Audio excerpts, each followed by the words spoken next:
COA போர்ஷன்ஸில் last யூனிட்டான unit 7ல் லாஸ்ட் பார்ட்டான பார்ட் 7 பார்க்க போகிறோம்.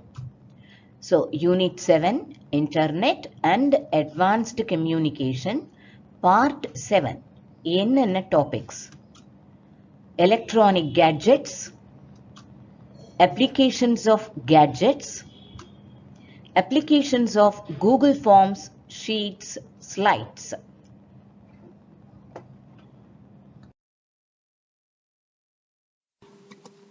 Electronic gadgets, மின்னணு சாதனங்கள். Definition of electronic gadget. A small unique use electronic or mechanical device. ஒரு சிறிய தனித்துவம் நிறைந்த மின்னணு சாதனம் அல்லது இயந்திரம். Example: tablet, smartphone, e-reader and storage device. Tablet and smartphone இதனுடைய characteristics இப்ப பார்க்கலாம். இது tablet, smartphone. Light and portable. எளிதாக எங்கும் எடுத்து செல்லலாம். portable. லைட்டா இருக்கும், ஹெவியா இருக்காது. more affordable than a laptop.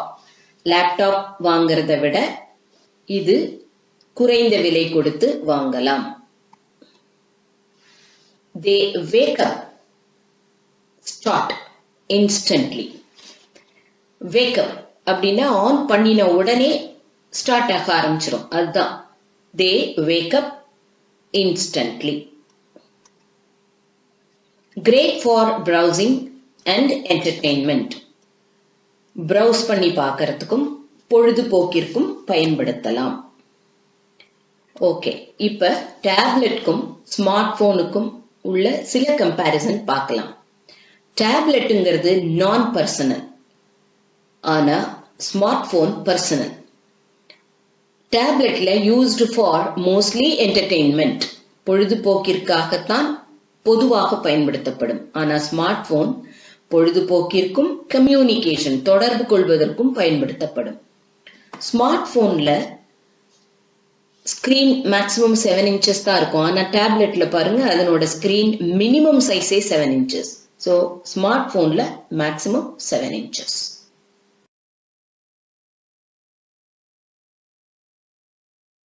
Electronic கேட்ஜெட்ஸ்ல ஏற்கனவே நம்ம டேப்லெட் அண்ட் ஸ்மார்ட் போன் பார்த்தாச்சு. இப்ப பார்க்க போறது இ ரீடர்ஸ். இதுக்கு இன்னொரு பெயர் இருக்கு, also called e book readers. So e ரீடர்ஸ்னா என்ன அப்படிங்கறத முதல்ல அண்டர்ஸ்டாண்ட் பண்ணிக்கணும். இப்ப சாதாரணமா ஒரு புக்கை படிக்கணும்னா நம்ம பிரிண்டட் புக்ஸ் படிக்கலாம். அது மாதிரி இல்லாமல் ஆன்லைன்லயே, தட் இஸ் டிஜிட்டலா இப்ப படிக்கிறதுக்காக பயன்படுத்தக்கூடியதுதான் இந்த இ ரீடர்ஸ். அப்ப இந்த இ ரீடர்ஸ் படிக்கிறதுக்கு என்ன வேணும் அப்படின்னா, 2 விதமா அதை நாம படிக்கலாம்.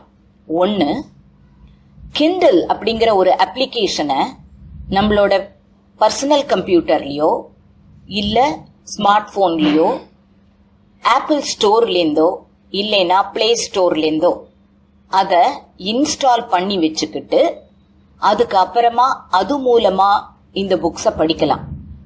அப்படி இல்லைன்னா கிண்டில் அப்படிங்கிற ஒரு டிவைஸ் இருக்கு. இப்ப ரைட் சைட்ல ஒரு பிக்சர் வருது பாத்தீங்களா, இதுதான் கிண்டில்னு சொல்றது. அது மூலமாகவும் இந்த புக்ஸை படிக்க முடியும். ஸோ சிமிலர் டு டேப்லெட், இந்த கிண்டில்ங்கிற டிவைஸ் எப்படி இருக்கும் அப்படின்னா டேப்லெட் எப்படி இருக்குமோ அதே மாதிரி இருக்கும். Mainly designed to read books. So இந்த கிண்டில்ங்கிற அப்ளிகேஷனே எதுக்காக அப்படின்னா புக்ஸ் படிப்பதற்காக பிரத்யேகமாக வடிவமைக்கப்பட்டதுன்னு சொல்லலாம். எப்படி அதுல புக்ஸை படிப்போம்? Digital downloadable books. ஸோ இப்ப நான் சொன்னேன் இல்லையா, அந்த கிண்டில்ங்கிற அப்ளிகேஷனை நம்ம மொபைல்லையோ இல்லைன்னா பிசிலையோ டவுன்லோட் பண்ணிக்கலாம். இல்லைன்னா கிண்டில்ங்கிற டிவைஸ் அமேசான் அவங்க கிட்ட இது கிடைக்கும், அதை வாங்கிக்கலாம். ஸோ இதுல நம்ம டிஜிட்டலா, அதாவது பிரிண்டடா இல்லாமல் டிஜிட்டலா படிக்கலாம். அதே சமயம் டவுன்லோட் பண்ணி வச்சுக்கலாம். எப்படி டவுன்லோட் பண்றது அப்படின்னா, சாதாரணமா இப்போ அமேசான் அப்படிங்கிற அந்த வெப்சைட் மூலமா நீங்க என்ன பண்ணலாம் அப்படின்னா, ஒரு மந்த்லி ஒரு 129 130 rupees பே பண்ணிட்டீங்க அப்படின்னு சொன்னால் இந்த புக்ஸ நியர்லி 10 books அதை டவுன்லோட் பண்ணி நம்ம வச்சுக்கலாம். இதே அன்லிமிட்டெட் புக்ஸ் அப்படின்னு இருக்கு, அது ஃப்ரீயா நம்ம பெர்மனண்டா கூட அதுல இருந்து புக்ஸ நாம டவுன்லோட் பண்ணி வச்சுக்கலாம். ஸோ அந்த மாதிரி டவுன்லோட் பண்ணி வச்சுக்கிட்டு அதுக்கப்புறம் அதை நாம கிண்டில்ங்கிற டிவைஸை யூஸ் பண்ணியோ இல்லைன்னா கிண்டில்ங்கிற அப்ளிகேஷனை டவுன்லோட் பண்ணியிருப்போம் இல்லையா, பிளே ஸ்டோர்லயோ இல்ல ஆப்பிள் ஸ்டோர்லயோ, அது மூலமாகவும் படிக்கலாம். ஆனா இதுல என்ன, எதுக்காக இந்த மாதிரி அந்த புக்ஸை படிக்கிறோம் அப்படின்னா, இதுல ஜூம் பண்ணி பார்க்கலாம். இப்ப PDF அப்படின்னு எடுத்தீங்கன்னா அதுவும் புக்ஸ் படிக்கிறதுக்கு நம்ம டவுன்லோட் பண்ணிக்கலாம் வெப்சைட்ல இருந்து. ஆனா அதுல பாத்தீங்கன்னா பேஜஸ் ஒரு பேஜ் இப்படி இருக்கும், அடுத்த பேஜ் எப்படி இருக்கும்னு அதுலயே டிசைடடா கொடுத்திருப்போம். ஆனா இந்த கிண்டிலை யூஸ் பண்ணி நம்ம ஒரு புக்கை படிக்கும்போது ஜூம் பண்ணி படிக்கிறோம் அப்படிங்கறச்சே ஒரு 5 லைன் 6 லைன் கூட ஒரு பேஜுக்கு வரலாம். இல்ல அதை விட ஜாஸ்தியாவே படிக்கிறேனா அப்படிங்கும்போது 10 லைன் கூட கொண்டு வந்துக்கலாம். ஸோ ஃபாண்ட்ஸ் பெருசு பண்ணிக்கலாம், ஜூம் பண்ணி படிக்கலாம். தென் இந்த அமேசான் அப்படிங்கிற அந்த இதுல இருந்து அந்த நம்ம டிவைஸை வாங்கிக்கிறோம். அப்படி இல்லைன்னா அமேசான் மூலமாக டவுன்லோடபிள் புக்ஸ்னு ஒன்னு இருக்கும், அதுல நம்ம பே பண்ணி அதை நம்ம டவுன்லோட் பண்ணி அதை ஐதர் அந்த மொபைல் ஆர் இந்த கிண்டில் டிவைஸ் இது மூலமாக படிக்க முடியும். ஓகே, அடுத்தது நம்ம எலக்ட்ரானிக் கேட்ஜெட்ஸ்ல கடைசியா சொன்னது ஸ்டோரேஜ் டிவைஸ். அது இப்ப பார்க்கணுங்கிற அவசியம் இல்ல, பிகாஸ் அது பிளாஷ் டிரைவ்னு சொல்றது, தட் இஸ் பென் டிரைவ். அப்ப அதை நம்ம என்ன பண்ணிட்டோம், ஏற்கனவே யூனிட் 1ல அதை பத்தி பார்த்தாச்சு. சோ இப்ப கடைசியா அடுத்தது பார்க்க போறது என்ன அப்படின்னா, scanning a document R an image. ஒரு டாக்குமெண்ட்டையோ இமேஜையோ எப்படி ஸ்கேன் பண்றது அப்படிங்கிற ப்ரொசீஜர். ஆக்சுவலா பார்க்க போனா இந்த ஸ்கேனரை பத்தியும் நம்ம யூனிட் 1ல இன்புட் டிவைசஸ் அதுல பார்த்துட்டோம். ஆனா இப்ப நம்ம பார்க்கறது எப்படி ஸ்கேன் பண்றதுங்கிற ப்ரொசீஜர் தான். சோ இப்ப பாத்தீங்கன்னா ஃபர்ஸ்ட் ஒரு பிக்சர் வருது, அது ஸ்கேனர். அடுத்து வர பிக்சர் ஓபன் ஆயிருக்கு ஸ்கேனர். தேர்ட் பிக்சர்ல ஒரு டாக்குமெண்ட அந்த ஸ்கேனருக்குள்ள வச்சிருக்கு. சோ இப்ப என்ன பண்ணணும், first place the document or image in the scanner.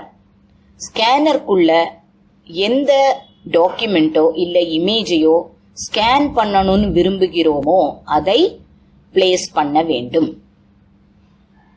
Select the format.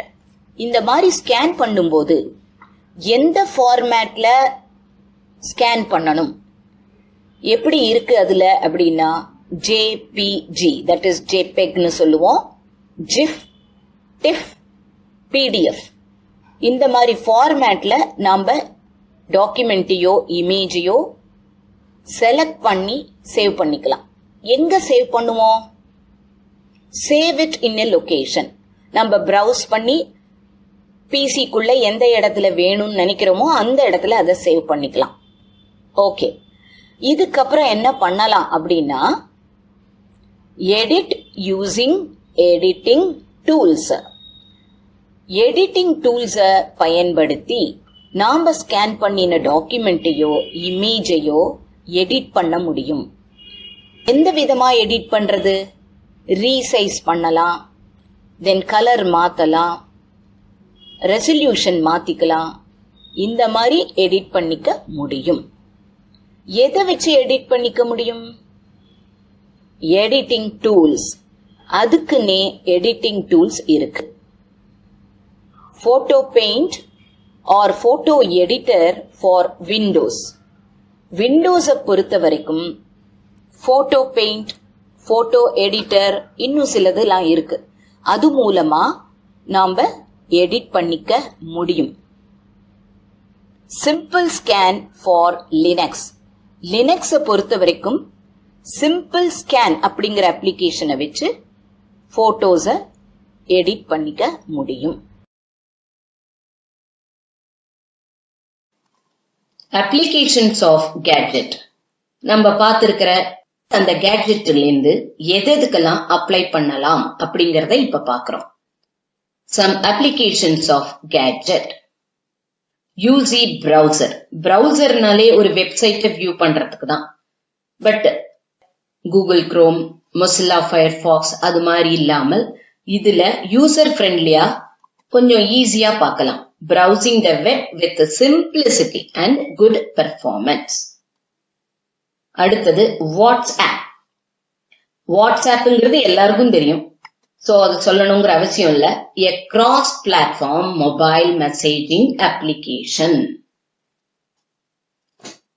It allows to exchange messages, text, audio, video எல்லாத்தையும் எக்ஸ்சேஞ்ச் பண்ணிக்க முடியும் without having to pay for those. அதுக்குன்னு நம்ம தனியா ஏதோ பே பண்ண வேண்டிய அவசியம் இல்லை. Then maps. We can experience street view, 3D mapping, turn-by-turn directions, indoor maps and more. இது எல்லாத்துக்குமே maps நமக்கு பயன்படுகிறது. So நம்ம travel பண்ணும் பொழுது ஒரு street view, எங்க போய் சேர்றோங்கிற directions எல்லாத்தையுமே அது நமக்கு காண்பித்து கொடுக்கும். Then Skype. It allows registered users to communicate through instant messaging, voice and video calling. So இது நம்ம COA போர்ஷன்ல இந்த ஸ்கைப்பை பத்தி சொல்லியிருக்காங்க. இதே மாதிரிதான் டியூவோங்கிறதெல்லாம். ஈவன் வாட்ஸ்ஆப்லயுமே நம்ம என்ன பண்ணலாம், வாய்ஸ் அண்ட் வீடியோ காலிங் பண்ண முடியும். சோ இதெல்லாம் இந்த கேட்ஜெட்ஸ்னுடைய applications.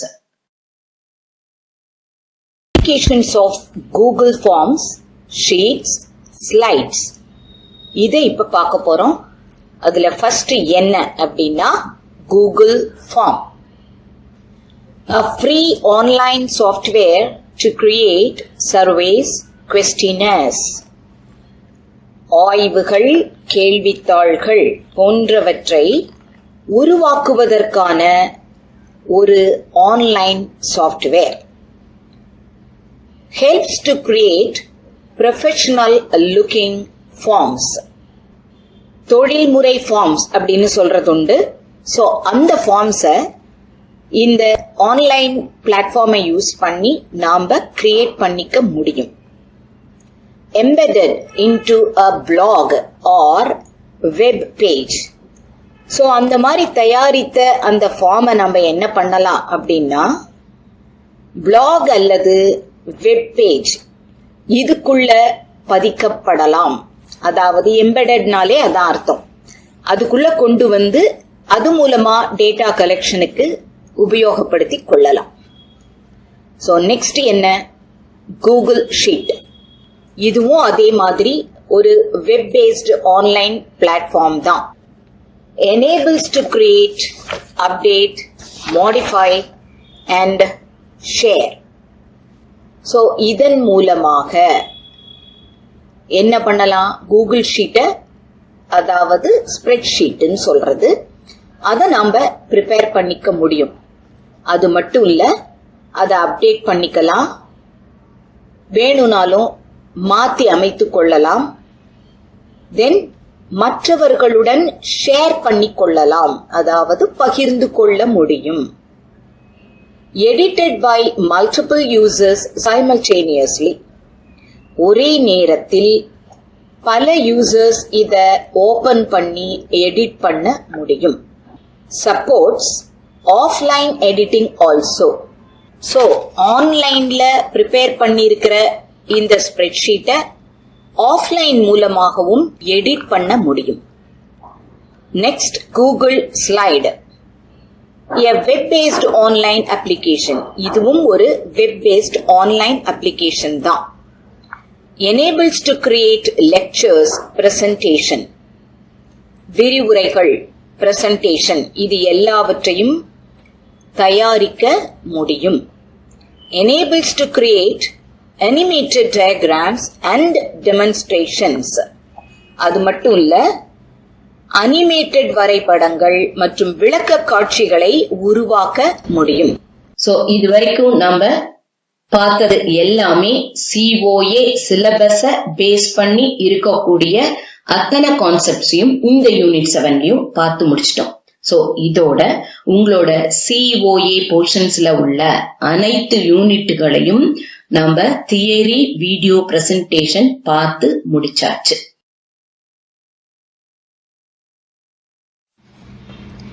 Details of model questions for 1 mark.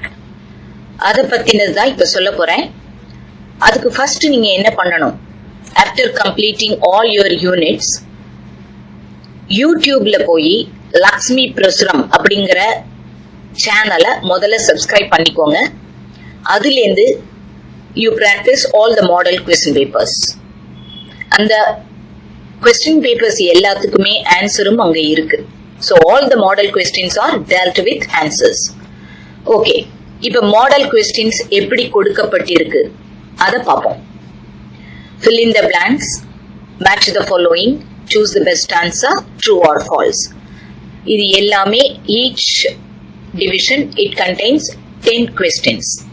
So மொத்தம் 40 மார்க்குக்கு objective type, that is 1 mark questions examல வரும். So எப்படி YouTubeல கொடுத்திருக்கு அப்படின்னா, first set it contains 25 models. So ஒவ்வொரு மாடலும் 40 மார்க்குக்கு வரும். So அது மாதிரி 25 models இருக்கு. Then second setல 15 models இருக்கு. Third setல 15 models இருக்கு. So இப்ப இது எல்லாத்தையும் நீங்க பண்ணிட்டீங்கனாலே ஓரளவுக்கு கண்டிப்பா எக்ஸாம்ல ஃபேர் பண்றதுக்கு ஈஸியா இருக்கும். ஏன்னா ஒவ்வொரு செட்டுமே எல்லா யூனிட்டையும் கவர் பண்ணி தான் ஒவ்வொரு மாடலும் கொடுக்கப்பட்டிருக்கு. இத நீங்க நல்லா தரவு பண்ணிட்டீங்கன்னா ஈஸியா எக்ஸாம்ல ஃபேர் பண்ண முடியும். அதுக்கப்புறமா 2 marks 5 marks இருக்கு. 2 marks 5 marks எல்லாமே including this 1 mark objective type questions எல்லாமே லக்ஷ்மி பிரசுரம் மூலமா பிரசுரிக்கப்பட்டிருக்கிற C3ங்கிற தியரி புக்ல இருக்கு. Wish you all the best.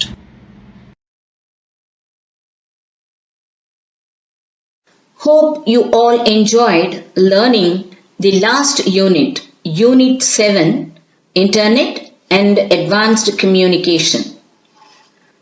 COA சிலபஸ்ல இருக்கிற யூனிட் 1 இருந்து யூனிட் 7 வரைக்கும் இதுவரைக்கும் வீடியோ பிரசன்டேஷன் பார்த்தாச்சு. இது உங்க எல்லாருக்கும் நல்லா புரிஞ்சிருக்கும்னு நான் நினைக்கிறேன். If you have any further doubts or suggestions, you can contact the number given on the first part of this unit. Wish you all the best.